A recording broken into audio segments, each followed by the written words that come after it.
दिल्ली के ऐतिहासिक मैदान रामलीला मैदान में आयोजित लोकतंत्र बचाओ रैली में उपस्थित हमारे इंडिया अलायंस के सभी हमारे नेतागण, कार्यकर्तागण, पदाधिकारीगण, दिल्ली, पंजाब, बिहार से आए हुए सभी हमारे अभिभावक, बुजुर्ग, माताएं, बहनें और नौजवान युवा साथी, आप सबका इस रैली में हम स्वागत करते हैं। आप सब लोगों का अभिनंदन करते हैं।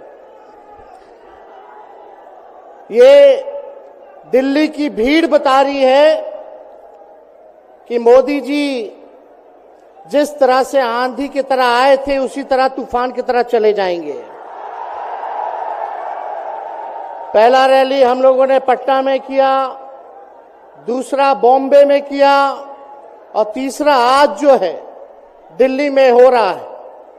और मैं बता दूं, देश के कोने कोने में जहां भी हम लोग जा रहे हैं वहां जनता का साथ, आशीर्वाद मिल रहा है।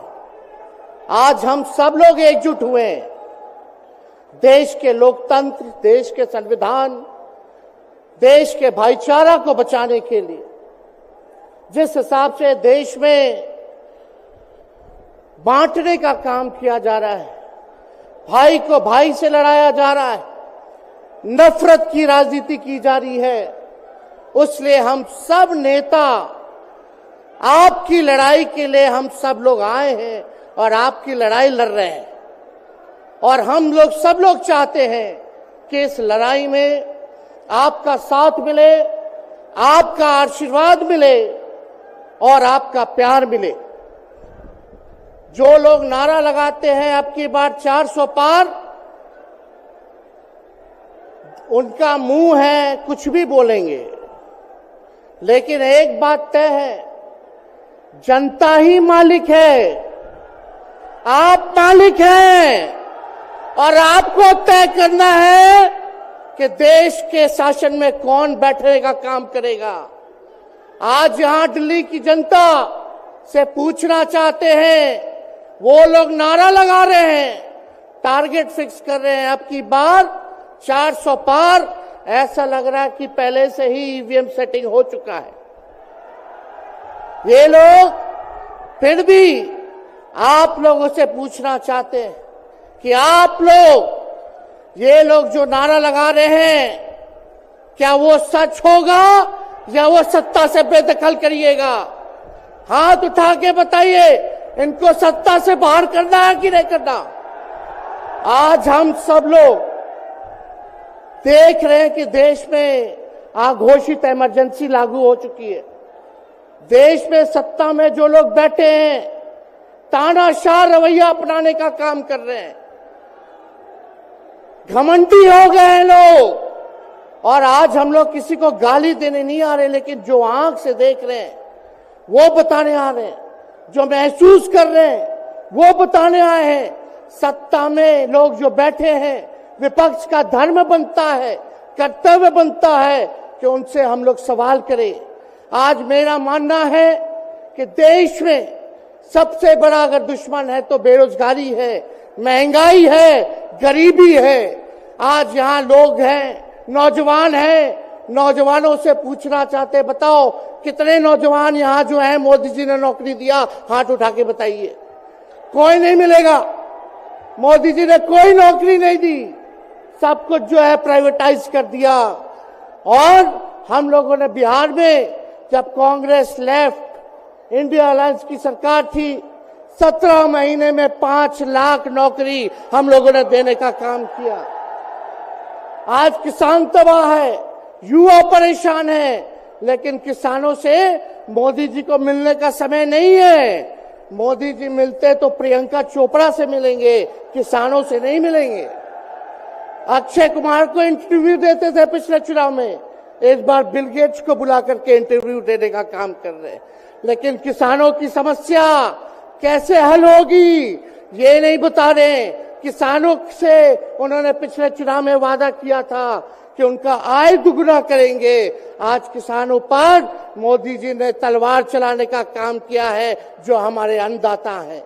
इसलिए आप सब लोग जब आवाज उठाते हैं, तब मोदी जी और उनकी जो सेल है पार्टी की, उस पार्टी का सेल में कौन है? ईडी है, सीबीआई है, इनकम टैक्स है। लालू जी को तो कई बार सताया गया, मेरे ऊपर मुकदमा किया गया, मेरी मां पर, मेरी बहनों पर, मेरे जीजाओं पर, मेरे पिता के जितने संबंधी थे सब पर केस मुकदमा किया।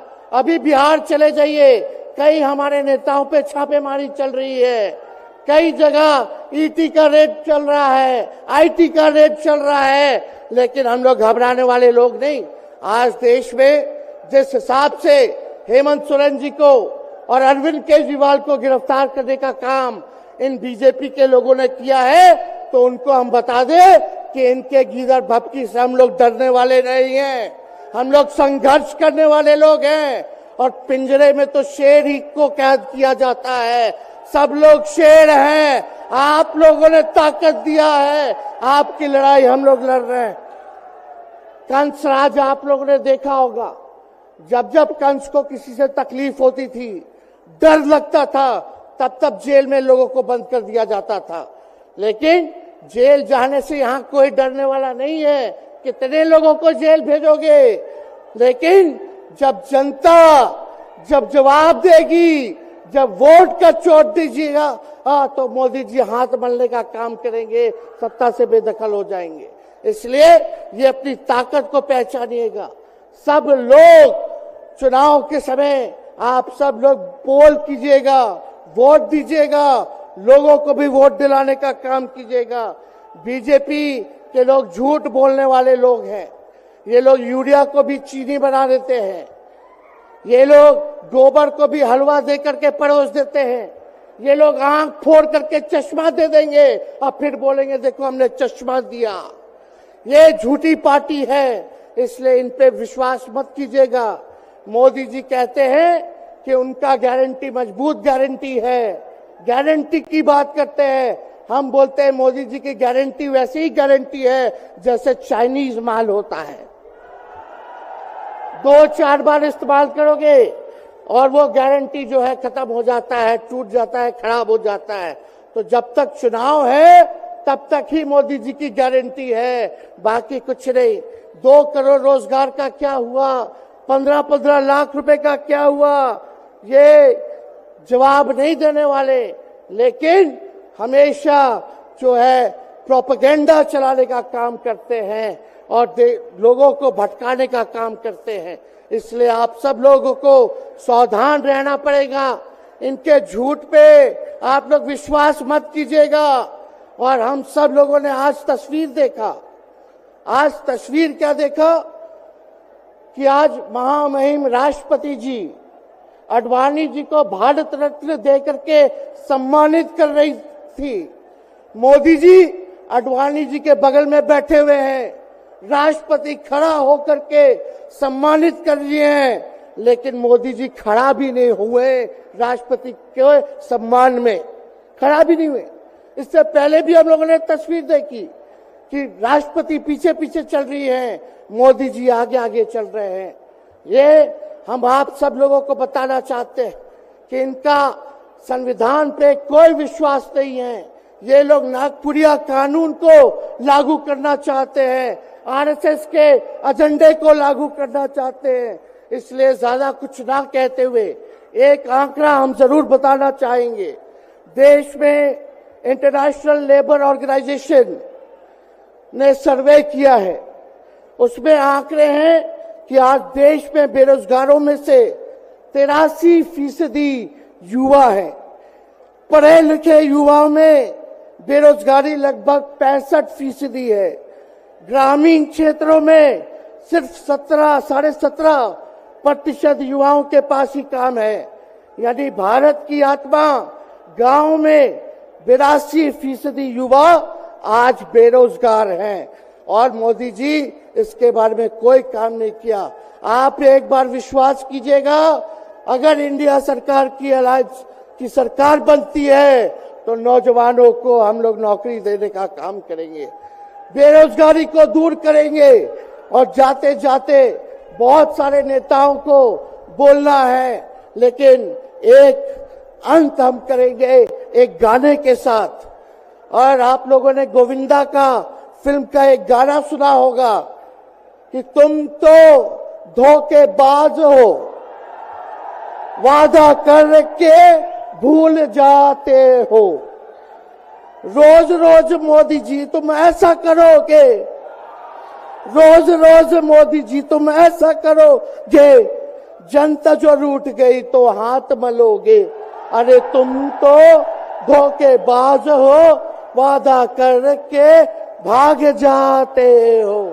तो आप सब लोगों को बहुत बहुत धन्यवाद। आप सब लोगों का आशीर्वाद मिले और हम सभी लोगों जो है आज मिसेस केजरीवाल और हमारी बहन कल्पना जी के साथ हम लोग जो है मजबूती के साथ खड़े हैं और इस लड़ाई को लड़ेंगे और जीतेंगे।